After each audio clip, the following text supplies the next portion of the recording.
SC/ST कानून को जो कमजोर किया गया उसके खिलाफ। और इतना ही नहीं, अभी पिछले महीने यूजीसी नियम को माननीय सुप्रीम कोर्ट के द्वारा रोका गया, उसके खिलाफ। और इतना ही नहीं, पूरे देश के अंदर जहां भी मस्जिद तोड़ी जा रही है, जहां भी मुस्लिम युवकों को मारा पीटा जा रहा है, जहां भी बाबा साहब की प्रतिमाओं को तोड़ा जा रहा है, जहां भी हमारी बहन बेटियों के साथ इज्जत से खिलवाड़ किया जा रहा है, चाहे हमारे खेल खेलने वाली खिलाड़ी बहनें हों, चाहे हमारे किसान हों जो 8 महीने तक दिल्ली में धरने पर बैठे, सभी जगह एक ही नेता संघर्ष करते हुए नजर आए।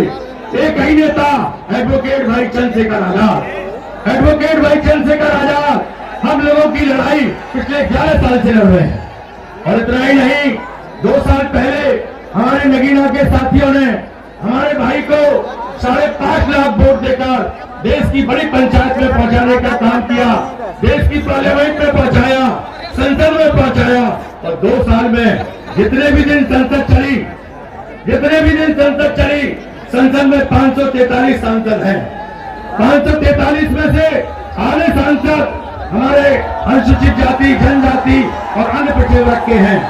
लेकिन उनमें से एक भी सांसद ऐसा नहीं है जो हम लोगों की बात को कहे, हम लोगों की आवाज उठाने का काम पार्लियामेंट के अंदर एडवोकेट भाई चंद्रशेखर आजाद करते हैं। और हमने देखा अभी 1 महीने पहले मेरठ के अंदर मां अपनी बेटी को लेकर जा रही थी, 4 गुंडे आए, उस बेटी को खींच के ले गए। वहां पर जाने का कार्यक्रम सबसे पहले बनाया तो एडवोकेट भाई चंद्रशेखर आजाद जी ने बनाया। प्रशासन ने रोकने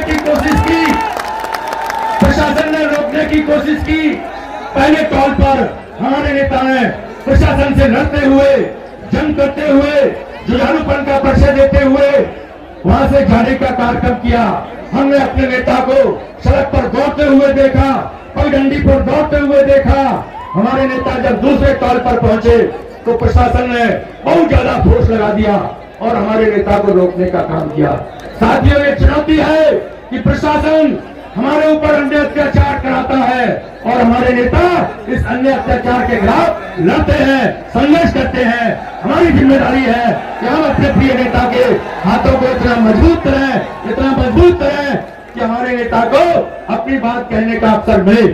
हमारे नेता चाहते हैं कि मुख्यमंत्री जब उत्तर प्रदेश में हम जब भी भावी मुख्यमंत्री बनेंगे तो हमारी समाज की जो भी समस्याएं हैं उनका हम समाधान करेंगे। जब हम कभी अपने नेता को देश की बागडोर सौंपेंगे प्रधानमंत्री के रूप में तो पूरे देश के अंदर जहां भी हमारे लोग दुख तकलीफ में है, सबकी दुख तकलीफ दूर करने का काम भाई चंद्रशेखर करेंगे।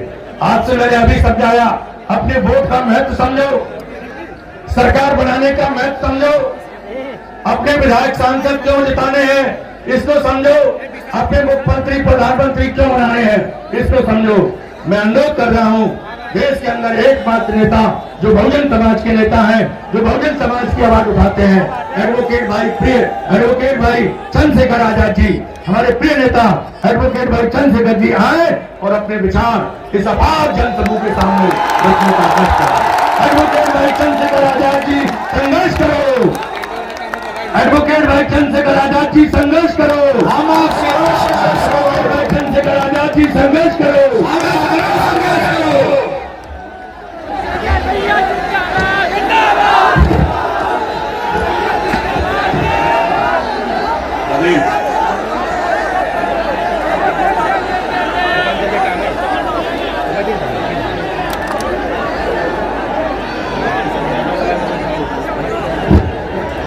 जय भीम।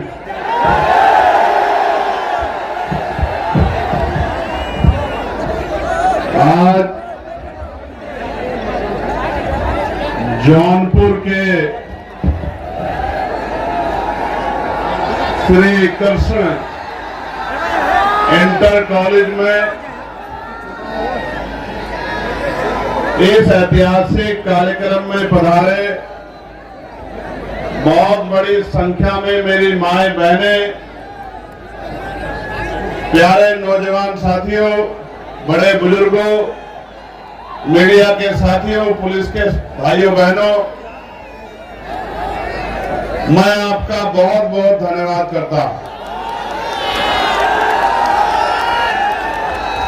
मैं अपनी बात को शुरू करूं इससे पहले जो मैं दाईं तरफ मेरे साथी खड़े उनसे आग्रह करूंगा,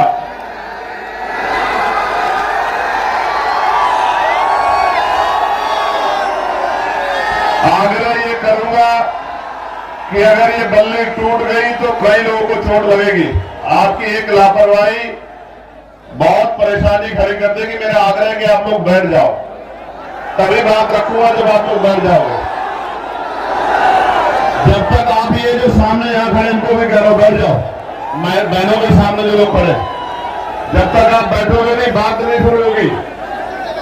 आप बैठो अपनी अपनी जगहों पे, तभी बात शुरू होगी।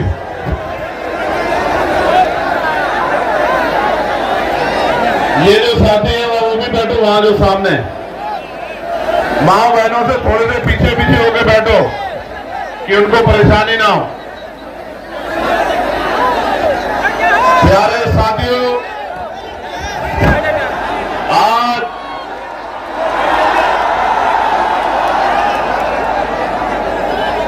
जब अगर जगह नहीं है तो वहां से इधर निकल जाओ, लेकिन व्यवस्था मत करो, चोट लग जाएगी। मुझे आपकी फिक्र है, किसी एक भाई को भी चोट लगी तो नुकसान होगा। मैंने आपका प्यार देख लिया, लेकिन अब खाली करो उसको। नुकसान हमारा ही होगा इसलिए कह रहे हैं। और पीछे वाले परेशान हो रहे, बैठिए यहां से इधर आइए थोड़ा सा, अगर आप नहीं संभाल पा रहे हैं तो। अगर जगह नहीं है तो पीछे जाइए, लेकिन अव्यवस्था का हिस्सा मत बनिए। बहुत मेहनत की है लोगों ने रैली सफल कराने के लिए, बहुत मेहनत की एक मेरे भाई ने। जल्दी से खत्म करें, पुलिस के भाइयों से आगे इधर मदद कराइए। खड़े हुए क्या कर रहे हैं आप लोग, देख के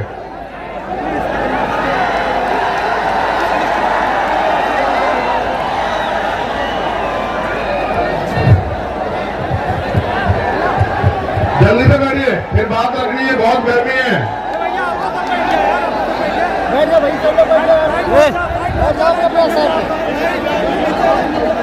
कराइए, व्यवस्था कराइए, मदद होगी आपकी, धन्यवाद होगा। प्यारे साथियों, आज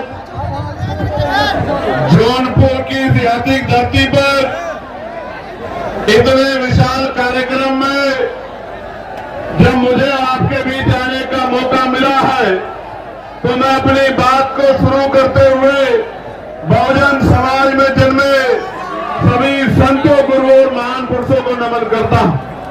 प्यारे साथियों,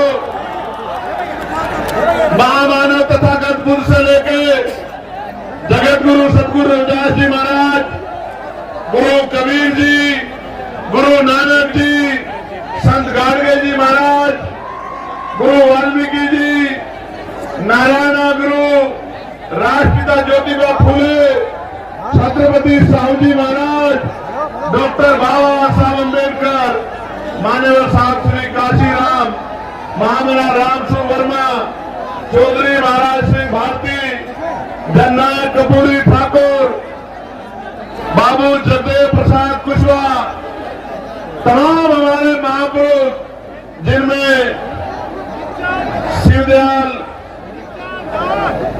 संत राम भी प्रजापति जी, संतू जी लाल जी, महाराजा बिजली पासी जी, मां उदयदेव पासी जी, महाराजा सुहेल देव जी, और जौनपुर के गब्बर कहे जाने वाले अमर शहीद बाकेर चमार जी को भी मैं आज नमन करता हूं इस महान धरती से।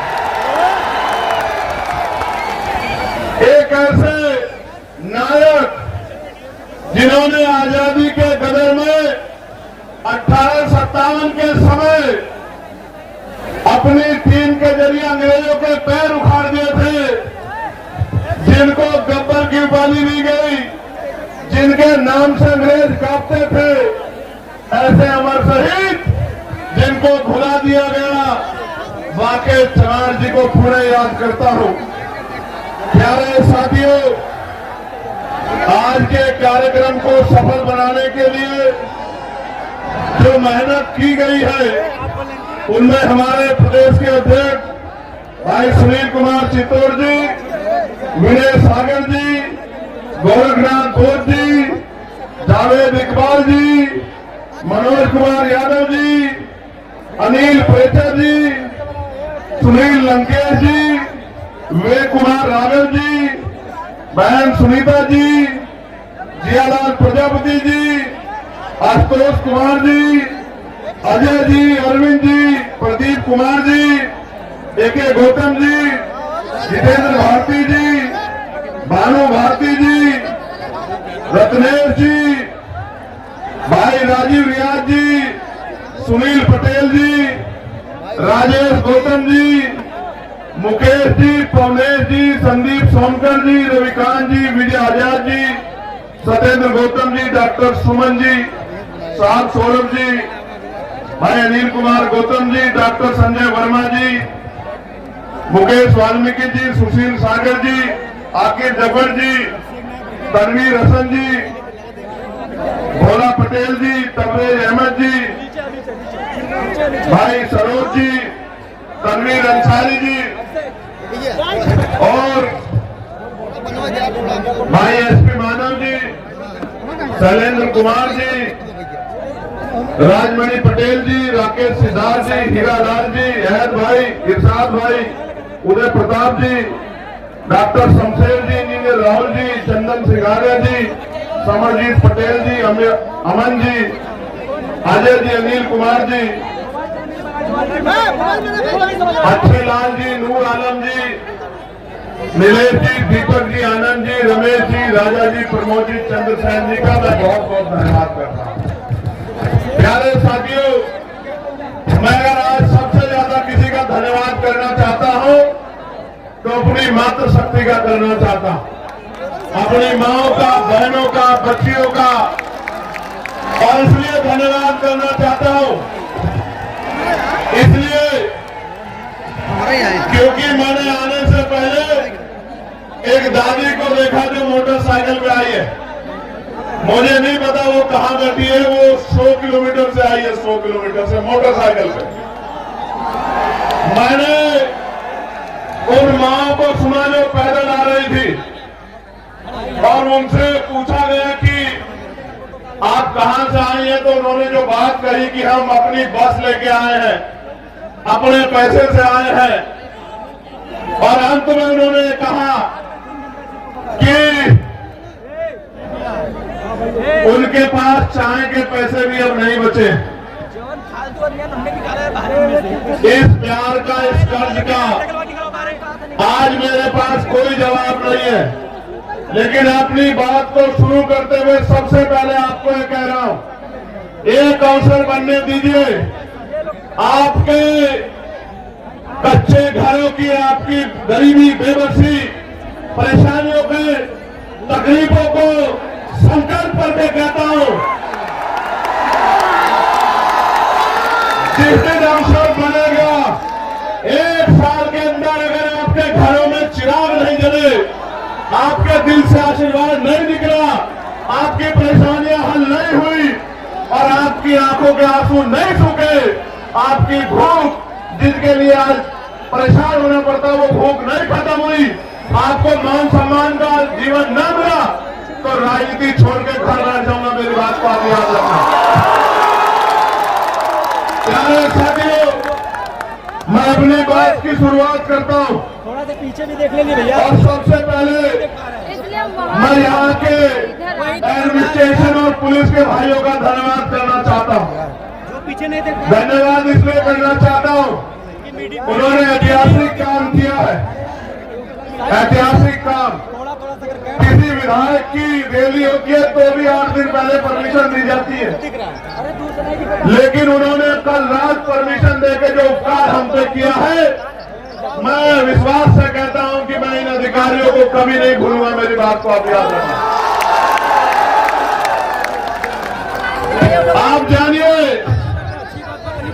जिसके लिए सुबह उठने से लेकर शाम तक प्रदेश का कोई जिला, देश का कोई जिला ऐसा नहीं है जहां से वीडियो जारी करके, जहां से करके मैसेज भेज के ये नहीं कहा जाता कि हम इसको कल का सूरज नहीं देखने देंगे। उसके लिए कल रात को परमिशन आपने दी, मैं आपका आभारी। आपको क्या लगता है, आपको क्या लगता है कि इस तरह की चीजों से आप चंद्रशेखर आजाद के प्रति जो प्यार लोगों के दिल में उसको कम कर सकते हैं? नहीं, ये गलतफहमी है आपकी। आप अगर आज सुबह भी परमिशन देते और ये टेंट भी नहीं लगता, एक कुर्सी पर खड़े होकर भाषण देकर अपने लोगों को कह के जाता कि याद रखना मेरी बात को, मैं किसी धन्ना सेठ का बेटा नहीं हूं, किसी व्यापारी का बेटा नहीं हूं, किसी नेता का बेटा नहीं हूं, एक प्राइमरी स्कूल के हेडमास्टर का बेटा हूं। संस्कार है मेरे अंदर, मैं गरीबों का दर्द जानता हूं। और फिर कह रहा हूं, एक बार पैदा होता है आदमी, एक बार मरता है। ना मैं दोबारा पैदा हो सकता हूं, ना मैं 2 बार मर सकता हूं। एक दिन मुझे भी जाना है, लेकिन अगर जब तक जीवन है मैं इनके हक अधिकारों के लिए लड़ता रहूंगा। इस बात को शासन, प्रशासन और सरकार भी याद रखे, मेरी बात को याद रखें। आप मेरी बात को सुनो, मेरा पर चले तो एक शब्द न कहूं और ऐसे ही चला जाऊं, लेकिन जब आया हूं तो अपनी बात कहना चाहता हूं, क्योंकि गर्मी इतनी है। मेरे ऊपर तो टेंट लगा है, लेकिन मेरी माए बहने, मेरे भाई, मेरे बच्चे, मेरे छोटे नौजवान साथी, बड़े बुजुर्ग गर्मी में है, पसीना आ रहा है। मैं तो जानता हूं लोग पैसे में नहीं जाते, खाने पे, मिठाई पे, शराब पे नहीं जाते, और आप अपने इस बेटे को इज्जत, प्यार, आशीर्वाद देने के लिए इस गर्मी में बैठे हो। नहीं है मेरे पास आज आपको देने के लिए बहुत कुछ नहीं है, लेकिन इस मंच से कह रहा हूं, मेरे खून का कतरा कतरा भी अगर आपके लिए बह जाएगा तो उफ नहीं कहूंगा, मेरी बात को आप याद रखना। प्यारे साथियों, मैं कुछ समय इस गर्मी का आपका लूंगा, क्योंकि बहुत महत्वपूर्ण बात आपसे करनी है, और आपने भी अपना काम छोड़ा है। एक एक पैसा इकट्ठा करके आपने इस रैली को सफल बनाने का प्रयास किया। प्यारे साथियों, मैं अपनी बात को शुरू करते हुए सबसे पहले भदोही के लाल धीरज कुमार गुप्त जी को आदरांजलि अर्पित करता हूं। भदोही का जो लाल धीरज कुमार जी थे, जिन्होंने 2023 में अग्निवीर ज्वाइन किया और 18 फरवरी को जम्मू कश्मीर में वो शहीद हो गए। ये शहीद जिस परिवार से होता है, उस परिवार को तकलीफ का एहसास होता है, लेकिन आप ये समझिए, उस शहीद भाई को आज याद करना इसलिए जरूरी है क्योंकि पहले आर्मी की नौकरी पक्की होती थी। केंद्र की सरकार ने अग्निवीर के जरिए 4 साल की नौकरी करके जिस तरह से सेना का मनोबल गिराने का काम किया और नौजवानों में जो राष्ट्रभक्ति की भावना जिसको कमजोर किया, देश इस निकम्मी सरकार को कभी माफ नहीं करेगा, मेरी बात को आप याद रखना। भाई धीरज जी के पिताजी श्याम सुंदर गुप्ता जी, जो उनसे पहले ही इस दुनिया से चले गए, उस परिवार में जो चिराग बुझे हैं, इसलिए उस परिवार को मैं आदरांजलि भेंट करता हूं। प्यारे साथियों, अगले 20, 25, 30, 40 मिनट मैं जब अपनी बात कहूंगा, मैं आशा उम्मीद करूंगा कि आप मेरी बात को सुनेंगे, क्योंकि अगर आप मेरी बात को सुनेंगे नहीं तो फिर आप घर क्या लेके जाएंगे और मेरी बात पे क्या पहरा देंगे, क्या करेंगे, आपको पता ही नहीं लगेगा। चंद उत्साही नौजवान, मैं उनसे आग्रह करूंगा कि वो शांति से खड़े रहें और शोर मचाने की बजाय मेरी बात पर गौर करें। मैं मानता हूं कि मैं बहुत दिनों में जब आता हूं तो आपका प्यार बहुत ज्यादा है मुझसे, लेकिन खाली प्यार से काम नहीं चलेगा, खाली प्यार से काम नहीं चलेगा। अगर मान सम्मान चाहिए तो उठ के खड़े होना पड़ेगा, उठ के खड़े होना पड़ेगा, मेरी बात को याद रखना। आपके महापुरुषों के नाम मैंने लिए, उन महापुरुषों का संघर्ष याद करो उनका बलिदान याद करो, उनका शौर्य याद करो। आप उनके अनुयायी हो, आप चंद्रगुप्त मौर्य जी के अनुयायी हो, सम्राट चंद्रगुप्त मौर्य के। आप सम्राट अशोक के अनुयायी हो, आप भीमा कोरेगांव के उन वीर योद्धाओं के अनुयायी हो, उनके वंशज हो। आप अपनी ताकत को भूल बैठे हो और जिस दिन आप उठकर खड़े हो गए और आपने फैसला ले लिया, मैं लिख के देता हूं कि सामंतवाद की जड़ें उस दिन जो है कमजोर हो जाएंगी, सामंतवाद का झंडा उस दिन धरती में डर जाएगा। मेरी बात को प्यारे साथियों, आज मैं यहां बहुत बातें कहने आया था, लेकिन आज मैं यहां चुनावी भाषण पे बात नहीं करूंगा। आज मैं यहां अपने दिल की बात कहूंगा, और वो ये है कि मैं उन नौजवानों की बात कहने के लिए आ रहा हूं जो डिग्रियां लेकर सड़कों पे घूम रहे हैं, लेकिन रोजगार नाम की चीज उनके पास नहीं। आज मैं उन माँ की, उन बड़े बुजुर्गों की, मेरे अभिभावकों की बात करूंगा जिन्होंने अपना खून, अपना पसीना, अपना पेट काट के अपने बच्चों की पढ़ाई में लगा दिया, और वो बच्चे नौकरी के भाव में बेबस घूम रहे हैं। वो माँ बाप ये देख रहे हैं कि कब उनके बच्चों को रोजगार मिले। आज मैं उन किसानों की बात करूंगा जो किसान इस जोन में कभी बाढ़ से प्रभावित होते हैं, कभी सूखे से प्रभावित होते हैं, कभी खनन माफियाओं की चोट से प्रभावित होते हैं, कभी सरकार के जुर्म से प्रभावित होते हैं, कभी खाद समय पे नहीं मिलता, कभी डीएपी समय पे नहीं मिलता, कभी यूरिया समय पे नहीं मिलता, कभी उनकी फसल बर्बाद हो जाती है, उनको मुआवजा भी नहीं मिलता। आज मैं उन किसानों की बात यहाँ करने आया। आज मैं अपनी उन बहन बेटियों की बात करने आया हूँ जिनके लिए सरकार कहती है कि हम उनको साइकिल देंगे, हम उनको स्कूटी देंगे, लेकिन ये निकम्मी सरकार हमारी बहन बेटियों की इज्जत की रक्षा भी नहीं कर पा रही है। उनका दर्द कहने के लिए आज मैं यहाँ आया। प्यारे साथियों, हमारी वर्दी में कोई खोट नहीं है। ये जो पुलिस के मेरे भाई है, मैं इनको सैल्यूट करता हूँ, लेकिन आप नहीं जानते ये मजबूर है, क्योंकि पुलिस सरकार के अंदर में होती है। जो सरकार चाहती है वो पुलिस के भाइयों को मजबूरी में करना पड़ता है। अगर अनुशासन में काम करेंगे तो कार्रवाई होगी, ना चाहते हुए भी कई बार मजबूरी में ऐसे कदम उठाते हैं। इसका एक उदाहरण मैंने आपको बता दिया कि रात लेट नाइट परमिशन दे रहे हैं, अगले दिन कार्यक्रम में टेंट कैसे लगेगा, कार्यक्रम कैसे होगा। इससे एहसास होता है कि पुलिस कितनी मजबूर है। मैं आपको विश्वास दिलाता हूं और पुलिस के भाइयों से शुरुआत करूंगा। एक अवसर बनने दो आजाद समाज पार्टी काशीराम को 8 घंटे की ड्यूटी आपकी करके दिखाएंगे। मेरी बात को आप याद रखना। सप्ताह में 1 दिन छुट्टी दिलाते रहेंगे, आपको याद रखना। प्यारे साथियों, वेतन विसंख्या दूर कराएंगे आपकी। आपका जो बैकलॉग है भर के, आपको जो 24 घंटे ड्यूटी का प्रेशर बना हुआ ये खत्म करेंगे, और आपको बॉर्डर स्कीम खत्म करके अपने जिले के बराबर के जिले में जाने की आजादी देंगे। मेरी बात को आप याद रखना। आपसे शुरुआत करें। प्यारे साथियों, अभी शिक्षा मित्रों को मैं बधाई देता हूं, लेकिन बधाई अधूरी है, क्योंकि मैं तो शिक्षा मित्रों का वेतन 25,000 से पार जाता था, लेकिन हमारे अथक प्रयास के बाद सरकार ने लगभग 18,000 रुपए की घोषणा की है।